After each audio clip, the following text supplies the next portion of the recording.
The world was at war. It was 1945 and the fighting had been going on for years. In the United States, a group of very smart scientists worked on a secret project. It was called the Manhattan Project. Their goal was to build a new kind of weapon, something more powerful than anything ever seen before. The leader of the scientific team was a brilliant physicist named J. Robert Oppenheimer. He and his team raced against time, driven by the fear that enemy scientists might build this weapon first. Their work was done in hidden laboratories, far away from public view, shrouded in the highest levels of secrecy. The weapon they created was the atomic bomb.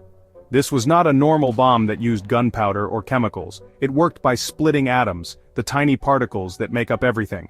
When a specific type of atom, uranium-235, was split, it released a huge amount of energy.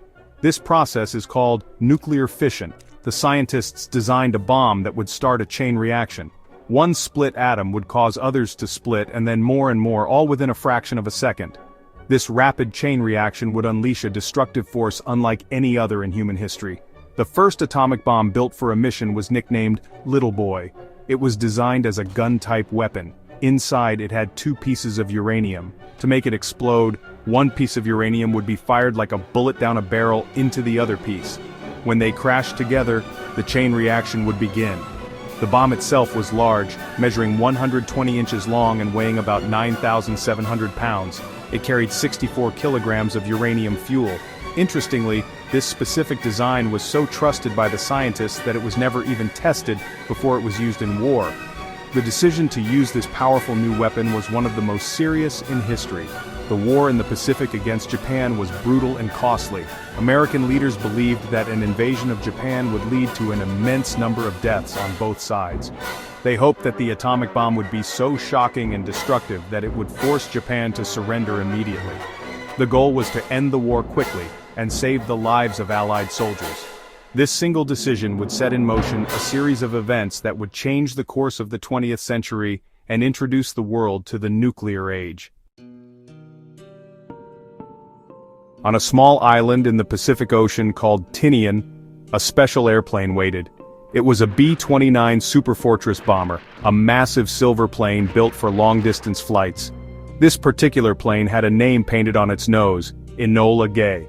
It was named after the mother of the pilot, Colonel Paul Tibbets. His mission was to fly this plane over Japan and drop the world's first atomic bomb on a city. The crew of the Enola Gay trained for this day for months, practicing every maneuver and procedure. They knew their mission was important, but only a few of them understood the true nature of the weapon they carried. The journey to Japan began in the very early morning of August 6, 1945. The Enola Gay took off from Tinian Island under the cover of darkness. The flight to the target city, Hiroshima, would take about 6 hours. Inside the plane, the atmosphere was tense and focused. The crew members performed their duties with precision. During the flight, a weapons officer, Captain William D. Parsons, completed the final assembly of the Little Boy bomb. He armed it in the air to prevent an accidental detonation on takeoff. It was a dangerous job, but it was necessary for the safety of the base they had just left behind. As the Enola Gay approached Japan, the sun began to rise. The skies over Hiroshima were clear, giving the crew a perfect view of their target. The city was a busy center for the Japanese military and industry. At 8:15 a.m. local time, the plane was flying at an altitude of about 31,000 feet. The bombardier Major Thomas Farabee looked through his bomb sight and locked onto the Ioi Bridge, a distinctive T-shaped bridge in the center of the city.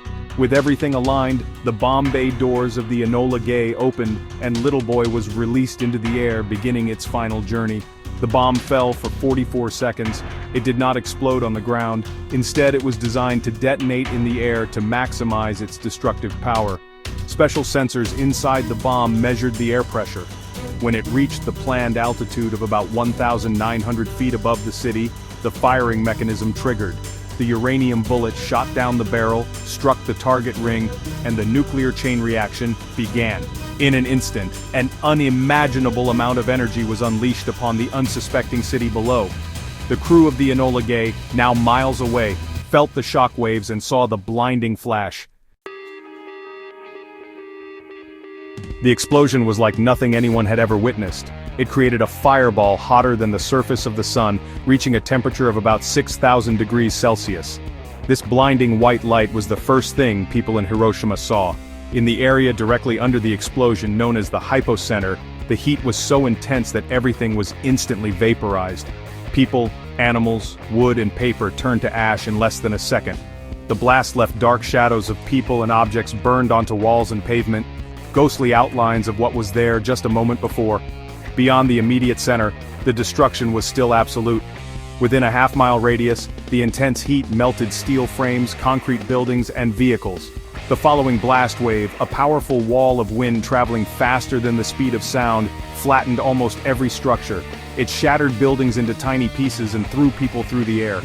In a radius of about 1.5 kilometers, the heat was strong enough to ignite clothing and cause severe, life-threatening burns on anyone exposed. Most people in this zone who survived the initial blast were fatally injured. The bomb also released a silent, invisible killer, radiation. This powerful energy streamed out from the explosion, passing through buildings and people. Those who were close to the blast but somehow survived the heat and pressure received deadly doses of radiation. This radiation sickness would cause their bodies to break down from the inside over the following days and weeks. They would suffer from vomiting, bleeding, hair loss, and infections as their immune systems failed. The initial explosion instantly killed an estimated 66,000 people, a number that is hard to truly comprehend. The destruction spread for miles in every direction. The powerful shockwave shattered windows over 10 miles away from the hypocenter.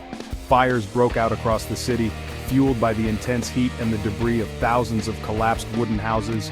These individual fires quickly merged into a massive firestorm, a swirling vortex of flames that consumed what little was left of the city center. The sky turned dark with a thick black smoke.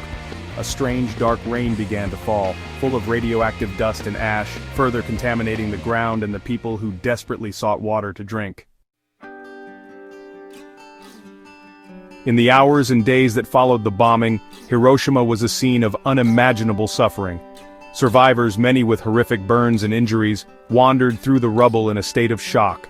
They were desperate for water, for medical help, and for their missing family members. But the city's infrastructure was gone. Over 90% of the doctors and nurses in Hiroshima were either killed or injured, and most of the hospitals were destroyed. People died where they lay, waiting for help that would never come. The city's rivers were filled with the bodies of those who had sought to escape the flames. The death toll continued to climb long after August 6th. By the end of 1945, it is estimated that around 140,000 people had died as a result of the bombing. These deaths were not just from the initial blast and fires, but also from the terrible effects of radiation sickness. The world had never seen an illness like this on such a massive scale. People who seemed unharmed at first would suddenly become sick and die weeks later.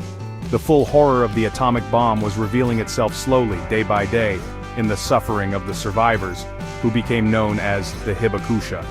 The long-term effects of the radiation would haunt the hibakusha for the rest of their lives. They faced a much higher risk of developing cancers, such as leukemia and thyroid cancer, compared to the general population. The genetic damage caused by the radiation also led to concerns about birth defects in children born to survivors in the years after the war. The psychological trauma was immense. Survivors faced discrimination and fear from others who did not understand radiation, and they carried the heavy burden of having witnessed such a catastrophic event and losing everything they had. The dropping of the little boy bomb on Hiroshima, followed 3 days later by another atomic bomb on the city of Nagasaki, forced Japan's surrender and brought an end to World War II. But it also marked the beginning of a new and dangerous era, the atomic age.